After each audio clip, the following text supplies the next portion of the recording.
Voter జాబితాలో మార్పులు చేర్పులు చోటు చేసుకున్నాయి. 18 ఏళ్లు నిండిన యువత నమోదుకు ఛాన్స్ కల్పించింది రాష్ట్ర ఎన్నికల సంఘం. మృతి చెందిన వారి పేర్లు లిస్ట్ నుంచి తొలగించే కార్యక్రమం చేపట్టారు. గ్రామం యూనిట్గా వార్డుల వారీగా కొత్తగా జాబితాను రెడీ చేస్తున్నారు అధికారులు. ఇకపై ఒక కుటుంబం ఓట్లన్నీ ఒకే వార్డులో ఉండనున్నాయి.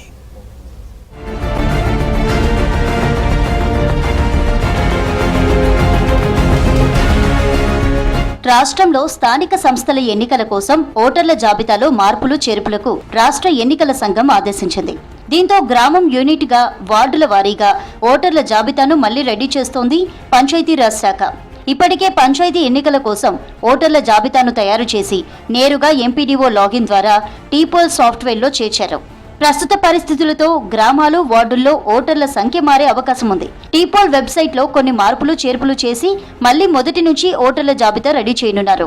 ఇప్పటి వరకు ఎంపీడీఓ లాగిన్తో తయారు చేసిన ఓటర్ల జాబితాను టీపోల్ సాఫ్ట్వేర్ నుంచి తొలగించారు. దీని స్థానంలో కొత్తగా రెడీ చేసిన జాబితాను పంచాయతీ కార్యదర్శి లాగిన్ ద్వారా అప్లోడ్ చేయనున్నారు. దీన్ని ఎంపీడీఓ ధృవీకరించిన తర్వాత జిల్లా పంచాయతీ అధికారికి పంపుతారు. తర్వాత తుది జాబితా తయారవుతుంది.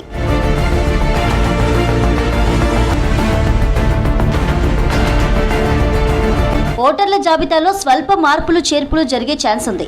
పాత జాబితా తయారు చేసి ఇప్పటికే 6 నెలలు పూర్తయింది.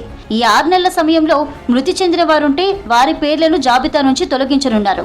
18 ఏళ్లు నిండిన యువతీ యువకులు కొత్త ఓటర్లుగా నమోదు చేసుకునే అవకాశాన్ని కల్పించారు. ఒక కుటుంబంలో కొత్త ఓటర్లు యాడ్ అయితే వారందరి ఓట్లు ఒకే వార్డులో ఉండేలా నమోదు చేస్తున్నారు. గతంలో ఒకే కుటుంబానికి చెందిన ఓట్లు వేర్వేరు వార్డుల్లో ఉండేవి. ఇప్పుడు ఒకే చోట చేర్చుతున్నారు. పంచాయతీ కార్యదర్శులు గ్రామాన్ని యూనిట్గా తీసుకుని వార్డుల వారీగా మళ్లీ జాబితా తయారు చేస్తున్నారు.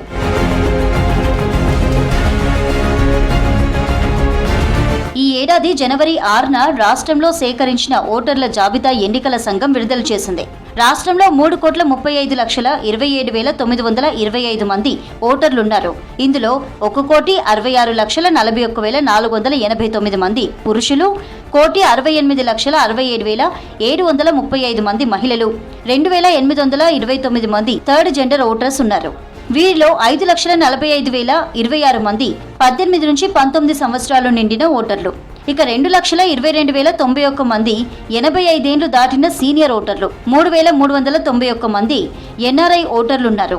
5,26,993 మంది దివ్యాంగ్ ఓటర్లున్నారు. రంగారెడ్డి జిల్లా శేర్లింగంపల్లిలో అత్యధికంగా 7,65,982 మంది, అతి తక్కువగా భద్రాచలంలో 1,54,134 మంది ఓటర్లున్నారు. మళ్లీ కొత్త జాబితాలో నమోదు చేయడం లేదా మరణించిన వారి పేర్లను జాబితా నుంచి తొలగించడంతో రాష్ట్ర ఓటరు జాబితాలో మార్పులు చోటు చేసుకున్నాయి.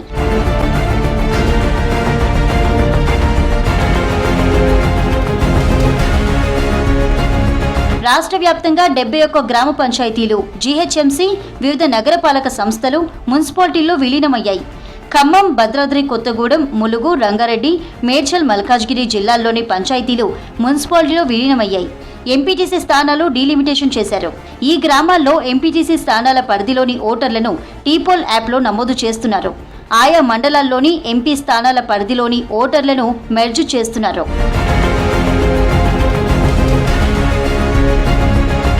రాష్ట్రంలో ప్రస్తుతం 565 మండలాలుండగా ఇందులో జిన్నారం, ఇందిరేశంలను మున్సిపాలిటీ కింద ప్రభుత్వం ప్రకటించింది.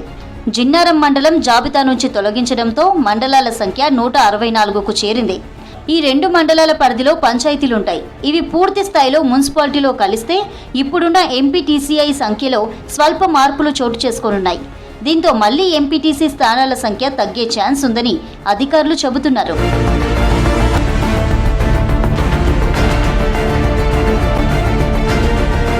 ఈ 18 పంచాయతీల పునర్వ్యవస్థీకరణ, మండల ప్రజా పరిషత్ డీలిమిటేషన్ కోసం త్వరలోనే షెడ్యూల్ జారీ చేసే ఛాన్స్ ఉంది. అంతకంటే ముందు ఈ పంచాయతీలను మున్సిపాలిటీలుగా నోటిఫై చేస్తూ గెజెట్ విడుదల చేయాలి. పంచాయతీరాజ్ శాఖ డీనోటిఫై చేయాలి. ఈ ప్రక్రియను త్వరగా పూర్తి చేసేందుకు 2 శాఖల అధికారులు కసరత్తు చేస్తున్నారు. ఈ ప్రక్రియ పూర్తయితే పూర్తి స్థాయిలో ఎంపీటీసీ స్థానాలు లెక్క తేలనున్నాయి.